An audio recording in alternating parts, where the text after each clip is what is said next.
Mass desire. The force that makes advertising work, and how to focus it onto your product. The power, the force, the overwhelming urge to own that makes advertising work, comes from the market itself, and not from the copy. Copy cannot create desire for a product. It can only take the hopes, dreams, fears and desires that already exist in the hearts of millions of people, and focus those already existing desires onto a particular product. This is the copywriter's task. Not to create this mass desire, but to channel and direct it. Connect with me via WhatsApp, +234 703 247 4726, to get more interesting videos. Please, remember to like the video, subscribe to our YouTube channel and turn on the notification, so as not to miss out on the next videos. Actually, it would be impossible for any one advertiser to spend enough money to actually create this mass desire. He can only exploit it, and he dies when he tries to run against it. Let me repeat. This mass desire must already be there.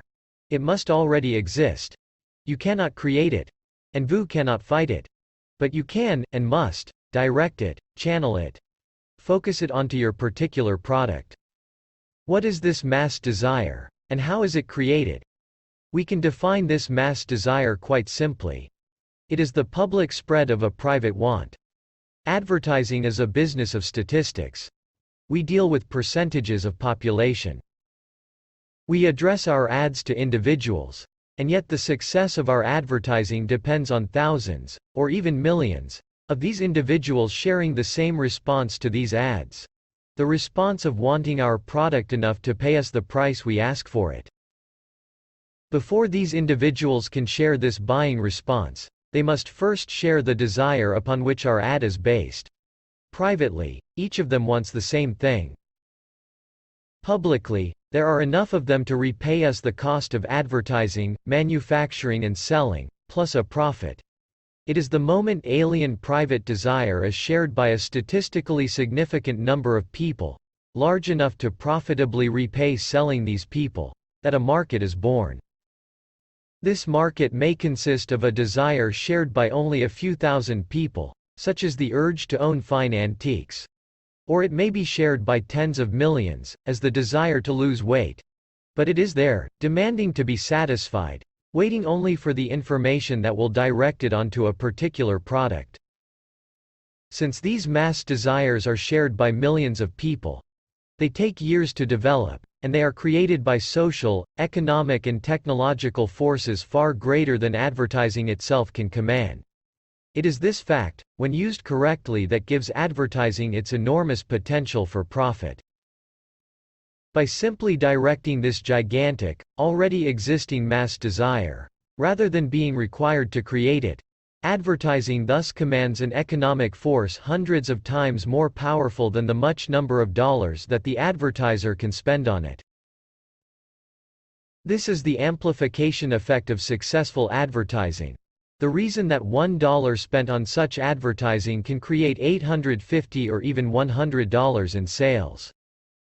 But this amplification effect takes place only when advertising exploits already existing desire.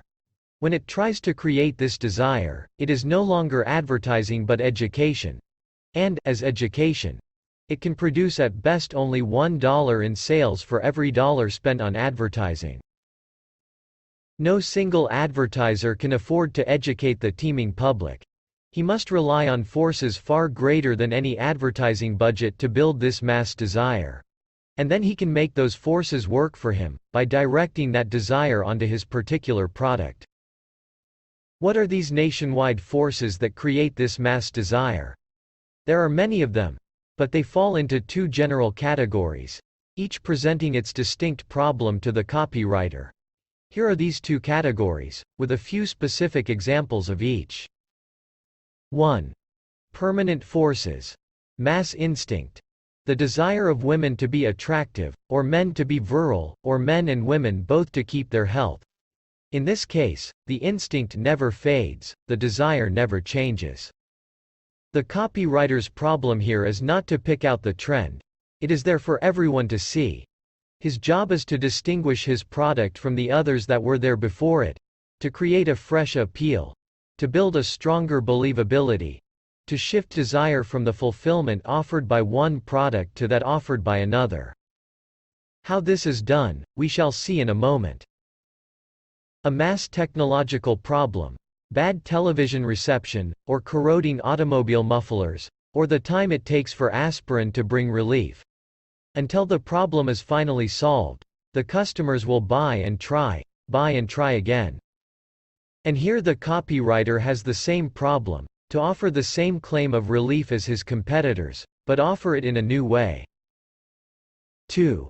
The forces of change. The beginning, the fulfillment, and the reversal of a trend. Style. The sudden mass decision to show off a pay raise by installing a swimming pool in the backyard, instead of buying a bigger car.